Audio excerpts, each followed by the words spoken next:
नमस्ते दोस्तों। क्या आप जानते हैं कि भारतीय राजनीति का वो अजय योद्धा जिसने मौत को एक बार नहीं बल्कि 2 बार चुनौती दी, आज आखिरकार जिंदगी की जंग हार गया। दिल को दुखाने वाली घटना आज महाराष्ट्र में घटी है। हमारे सहयोगी अजीत दादा पवार जी का प्लेन एक्सीडेंट में दुर्दैवी मृत्यु हुई है।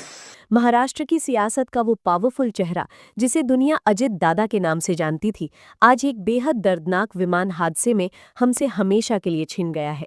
ये खबर सुनकर पूरा देश स्तब्ध है, क्योंकि जिस निडर नेता ने दशकों तक महाराष्ट्र की सत्ता को अपनी उंगलियों पर नचाया, उसका अंत इतना अचानक और इतना खौफनाक होगा, किसी ने सपने में भी नहीं सोचा था।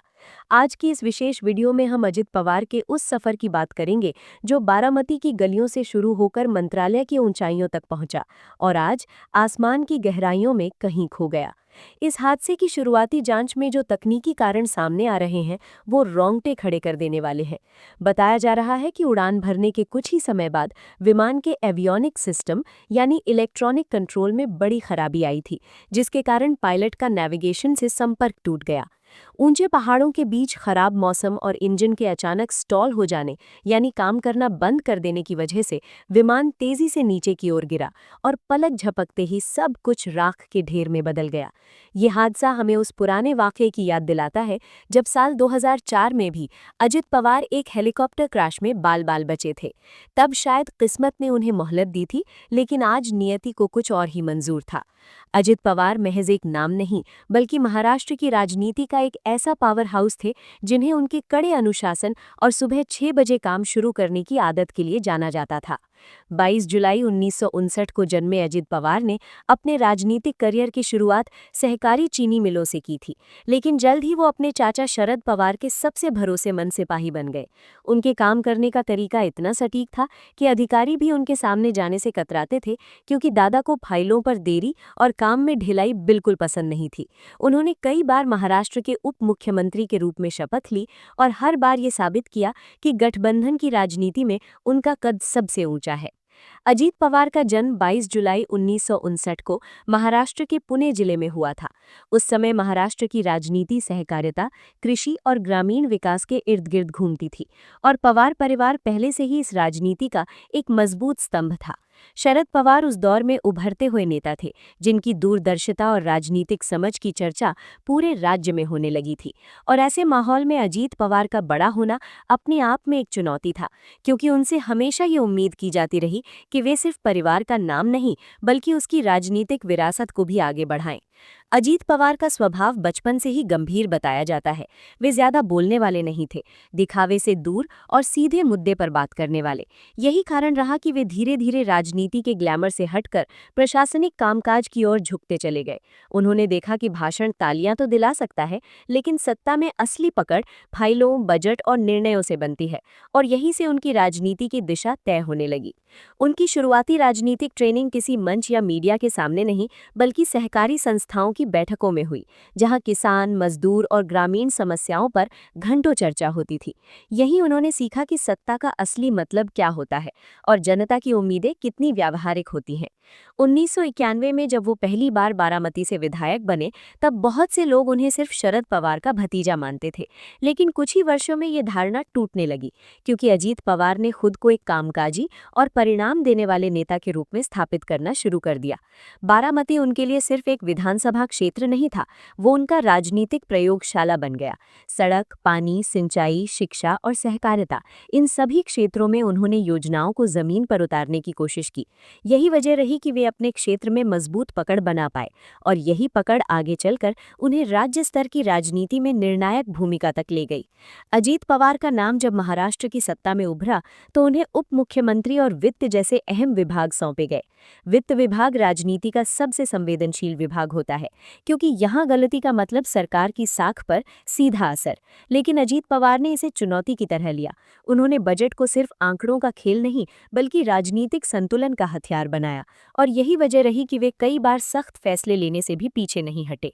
हालांकि उनकी सख्ती कई बार विवादों में भी बदली, खासकर सूखा प्रभावित इलाकों और पानी के मुद्दों पर दिए गए कुछ बयान जिन पर उन्हें निर्दयी तक कहा गया।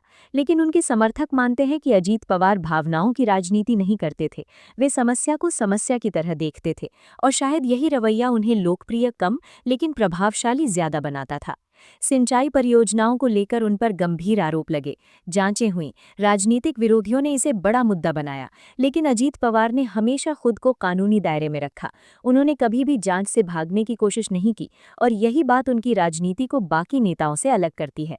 वे टकराव से नहीं बल्कि सिस्टम के भीतर रहकर लड़ने में विश्वास रखते थे। 2019 का महाराष्ट्र राजनीतिक संकट अजीत पवार के करियर का सबसे नाटकीय अध्याय बन गया। एक सुबह अचानक सत्ता के समीकरण बदले, शपथ ग्रहण हुआ, देश चौंक गया और कुछ ही दिनों में सरकार गिर गई।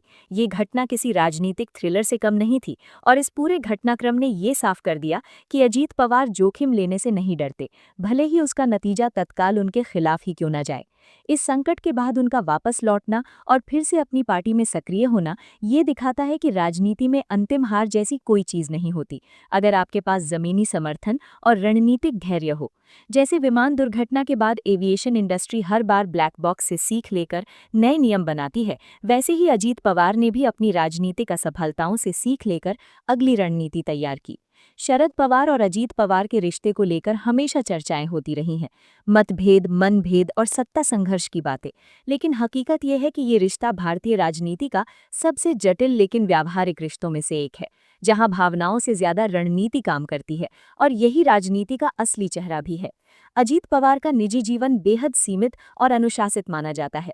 वे मीडिया लाइमलाइट से दूर रहते थे, सोशल मीडिया पर सक्रिय नहीं और निजी भावनाओं को सार्वजनिक मंच पर लाने से बचते थे। यही वजह है कि वे जनता को रहस्यमयी भी लगते थे और मजबूत भी। आज अजीत पवार को समझना मतलब ये समझना कि भारतीय राजनीति सिर्फ भाषणों और नारों से नहीं चलती, बल्कि जोखिम, फैसले और कई बार कठोरता से चलती है। उनकी ये कहानी हमें ये भी बताती है कि सत्ता में बने रहने के लिए सिर्फ लोकप्रिय होना काफी नहीं, बल्कि निर्णायक होना जरूरी है। चाहे सिंचाई विभाग हो या वित्त मंत्रालय, अजीत पवार ने बजट की बारीकियों और विकास की योजनाओं को जिस तरह जमीन पर उतारा, वो मिसाल है। उनके जीवन में विवाद भी आए, उन्होंने कई बड़े राजनीतिक उलटफेर भी किए, कभी पार्टी तोड़ी तो कभी नए गठबंधन बनाए, लेकिन उनकी लोकप्रियता में कभी कमी नहीं आई। आज उनके जाने से न केवल एक परिवार ने अपना बेटा खोया है, बल्कि महाराष्ट्र ने अपना वो प्रशासक खोया है जो कड़े फैसले लेने से कभी नहीं डरता था। विमान का वो मलबा आज चिल्ला चिल्ला कर कह रहा है कि इंसान चाहे कितना भी ताकतवर क्यों ना हो जाए, कुदरत के फैसलों के आगे वो बेबस है। आज पूरा महाराष्ट्र रो रहा है क्योंकि बारामती का वो सूरज हमेशा के लिए अस्त हो गया है, जिसकी धमक मुंबई के मंत्रालय तक गूंजती थी। अजीत पवार की ये कहानी हमें सिखाती है कि राजनीति में पद और प्रतिष्ठा तो आती जाती है, लेकिन जो काम और जो धाक आप छोड़कर जाते हैं वही इतिहास में दर्ज होती है। उनकी कमी को शायद ही कभी पूरा किया जा सकेगा। यदि आप दिवंगत अजीत पवार के जीवन, शिक्षाओं या उनके व्यक्तिगत अनुभवों को और गहराई से पढ़ना चाहते हैं, तो इस वीडियो के डिस्क्रिप्शन में दिए गए लिंक से उनकी महत्वपूर्ण और विश्वसनीय पुस्तकों को खरीद सकते हैं। हमारे इस YouTube चैनल पर स्वामी विवेकानंद, प्रेमानंद महाराज, भगत सिंह, वैभव सूर्यवंशी और क्रिस का गाना सुनेगा से वायरल हुए पिंटू प्रसाद की जीवनी भी पहले से अपलोड की गई है, एवं धीरे धीरे सभी प्रसिद्ध व्यक्तित्वों यानी फेमस पर्सनालिटीज की जीवनी को अपलोड किया जा रहा है, जिसे आप हमारी प्लेलिस्ट में जाकर देख सकते हैं। और यदि आपको ये वीडियो प्रेरक, ज्ञानवर्धक और दिल को छूने वाला लगा हो तो चैनल को जरूर सब्सक्राइब करें, क्योंकि आपकी एक क्लिक हम जैसे कंटेंट क्रिएटर्स को और मेहनत करने का उत्साह देती है। साथ ही कमेंट में बताइए कि अगली जीवनी किस महान व्यक्तित्व की सुनना चाहते हैं। यदि किसी एक नाम पर 100 कमेंट आ जाते हैं तो मैं उसी व्यक्तित्व पर अगला वीडियो लेकर आऊंगा। आपका एक कमेंट हमारी अगली दिशा तय कर सकता है, इसलिए अपना सुझाव अवश्य लिखें। धन्यवाद।